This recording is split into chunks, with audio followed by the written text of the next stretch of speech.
you go bankrupt. And there's a penalty for bankruptcy. Your credit sucks. You're very difficult to get a loan. Very, very difficult for people to trust you again. You have to earn that trust back. And even then, it's always going to be a stain in your record. It's absolutely, he needs money. You think he's going Once broke? again, come on.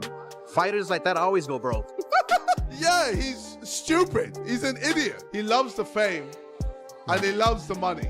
So ultimately, if you're just that money hungry and that fame hungry, you're gonna just do whatever. You don't care what it is. Joe Rogan just destroyed Jake Paul, saying the lawsuits and fixed fight accusations have permanently stained his boxing resume. Critics argue Paul's flashy record looks hollow now, built on selective opponents and hype rather than legitimacy. Even if the cases fade, the perception won't. In combat sports, credibility is everything. And once fans doubt authenticity, wins stop mattering, and records become footnotes instead of legacies. That stain lingers longer than any paycheck long.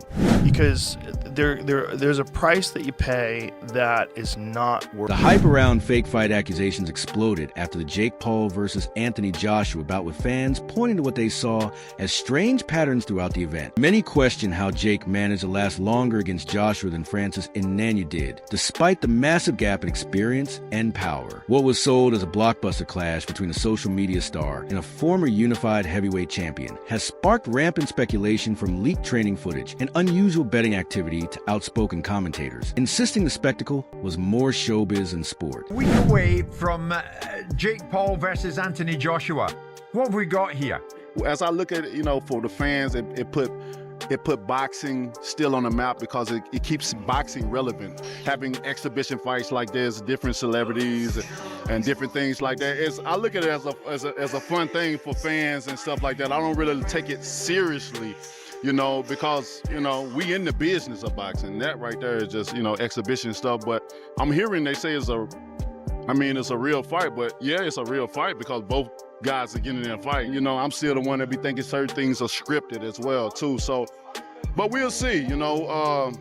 I always say may the best man win, and main thing about it, may those guys go in there and have a hell of a lot. Many commentators have described the pairing as absurd, noting the stark difference in experience, size, and pedigree between Paul and Joshua, some labeling the event more spectacle than sport. A YouTuber turned boxer with a 12-1 record stepping into the ring with a former two-time world heavyweight champion who has fought elite competition throughout his career. Many commentators have described the pairing as lopsided, with Paul seen by some as a cash grab opponent rather than a valid challenge, further feeding speculation that the event is more spectacle than sport. Jake Paul, fake Paul I call him, against Anthony Joshua. Massive unit, two-time world champ, still got a big punch. I think he's mentally fragile at world level if he goes against the big guns because of the knockout, especially the Dubois knockout when he got fucking splattered. You know what I mean? In round 5, and he got hurt early on, and then he got done. And he's not been in the ring for 13 months. Yeah. But can you see a world in which Jake Paul is competitive in this fight? No. No. No. How do you see the fight going if AJ takes it serious?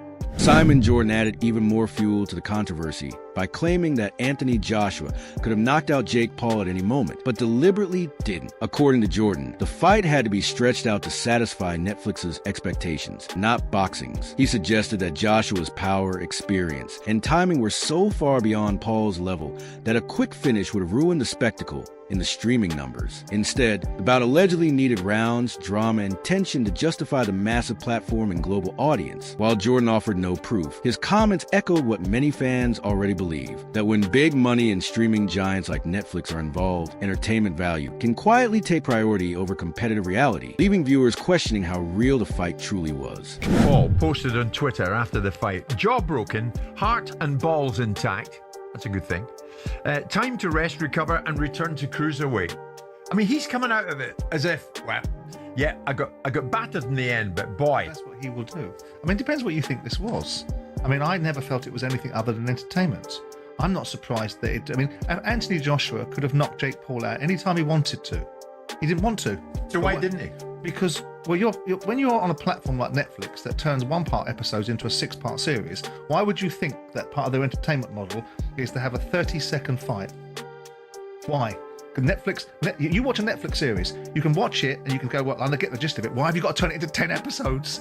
Because I'm dying with boredom after episode. Are you telling me that Netflix probably emphasised, listen guys, take this as long as you can? Anthony Joshua didn't step irrespective, I sat to all these guys, whether it be Spencer or Paul Smith, talking about the fact that Jake Paul couldn't run, didn't have the footwork to be able to move around. After the fight, Ryan Garcia weighed in on social media with a blunt and provocative reaction that caught a lot of attention within the boxing world. Garcia tweeted that while he respected Paul's effort, he also made a sharp comparison involving Gervon Davis, another high-profile boxer. In his tweet, Garcia wrote, "I think Gervon would have done him worse," suggesting that Davis would have hit Paul harder or end the fight even more decisively than Joshua did. Many experts agree with Garcia and believe this is not elite boxing. Even after the fight, criticism of the matchup continues, with some observers arguing that the Anthony Joshua versus Jake Paul bout should never have happened in the first place. Look, fair play to Jake Paul. He has a lot of guts, and the fact that he wasn't carried out of this fight on a stretcher, you know, certainly I guess you could say is a positive. But what did I think about this? What did I think about Mike Tyson versus Jake Paul? Look, it felt like Anthony Joshua carried him. It felt like Jake Paul brought in as much of a negative anti-style as possible, circling away, constantly holding Joshua, constantly falling to the ground. Again, while you're certainly going to give respect for the YouTube star turned fighter for having the guts to put on this type of show and to stand in there for as long as he did until a clean right hand in the corner when Paul was absolutely exhausted, dropped him and ended the fight. This is not elite boxing, and we knew that coming in, but if these fights are going to be sanctioned as official fights, like the Mike Tyson fight from last year, like this. Adding to these concerns, Oscar de la Hoya commented on Jake Paul's previous matchup with Mike Tyson, suggesting that the fight was also fixed. He explained that Paul paid Tyson to secure a win on his record, and noted that many analysts observed Tyson holding back and not engaging with the same intensity expected in a professional bout. De la Hoya emphasized that this was not an isolated incident, implying a pattern of staged outcomes in Paul's career. Staged this fight was. I do believe it was scripted, and I believe that Tyson was certainly held back. Look, I'm a fighter, and I can see it. It goes on the record, and it was sanctioned. So Jake Paul paid to get the W on his record? Bruh. For what?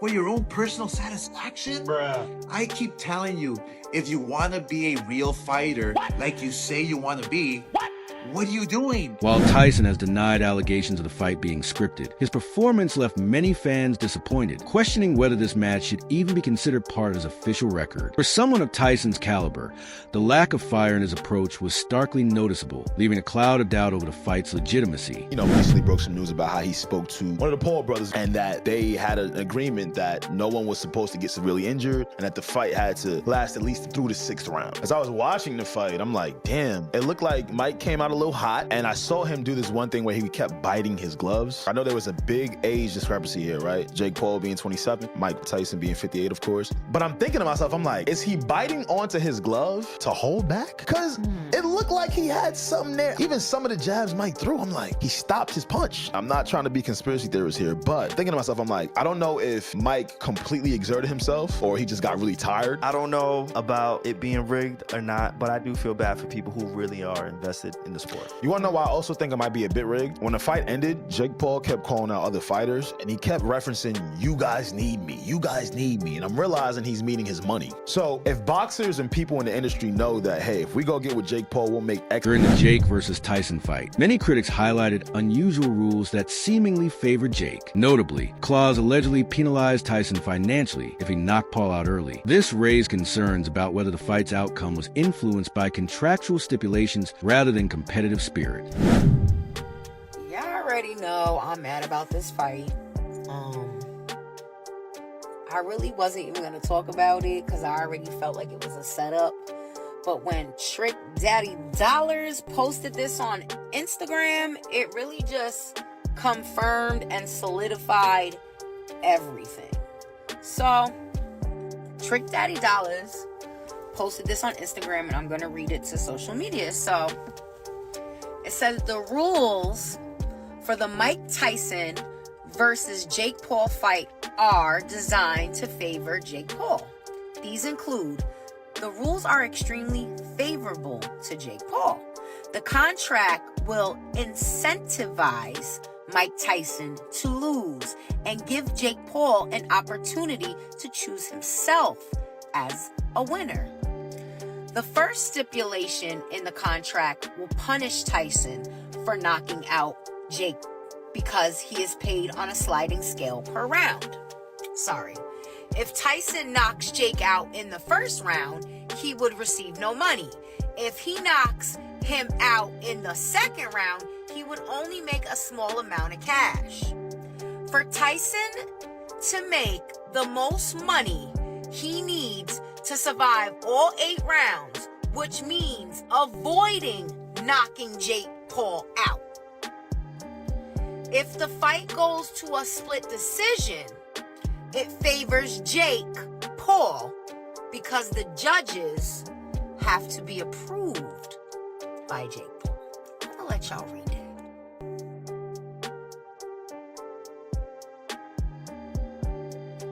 I knew it was a setup. Because you know what? Mike Tyson had a lot of open air opportunity to smash Jake Paul. And he didn't do it. David Hay offered a further perspective suggesting that Paul might underestimate the challenge of facing a true elite fighter. Hay noted that Paul could be relying on his previous experiences with allegedly scripted fights to believe he can navigate Joshua without difficulty. However, Joshua has reportedly refused any scripted arrangements, insisting that the bout will proceed as a genuine contest. Hay pointed out that this reality poses a significant challenge for Paul as he now faces a legitimate and highly skilled opponent rather than one who might accommodate him for financial gain or publicity. Joshua going to go into this fight with Jake Paul with the same mindset after seeing him fight on a beat on points a 58-year-old Mike Tyson. My opinion is no. I think he feels zero fear in this fight. He's in a unique situation where he's going into a boxing ring with someone he doesn't believe deserves to be there. So is he going to be paying the price in training? Is he going to be getting those early nights? Is he going to be pushing himself in sparring to get the very best out of himself, like he did for the Ngannou fight? Unknown. I don't know. I don't think he will. I don't think he'll want to risk having any hard sparring just in case he gets injured. Because if he gets injured, he misses this $75 million payday against someone he doesn't believe will be good enough to be a legitimate sparring partner for him. You know what I mean? So it's a very unusual situation, very, very unusual. And, you know, obviously all the advantages are in Anthony Joshua's favor, except this one, except the mindset factor. Jake Paul has nothing to lose. He's got everything to gain. Him reaching round 3, round 4 is a win, in my opinion, and in many people's opinion. If Anthony Joshua doesn't detonate his right hand or a jab off of Jake Paul in the first 30 seconds, a minute, and put him in problems, you know, some people will feel that he's underachieved or he let boxing down. You know, people don't consider Jake Paul a real boxer because he's got such a big profile on social media and he's got that background that he's come from. But he's dedicated himself to the sport for the last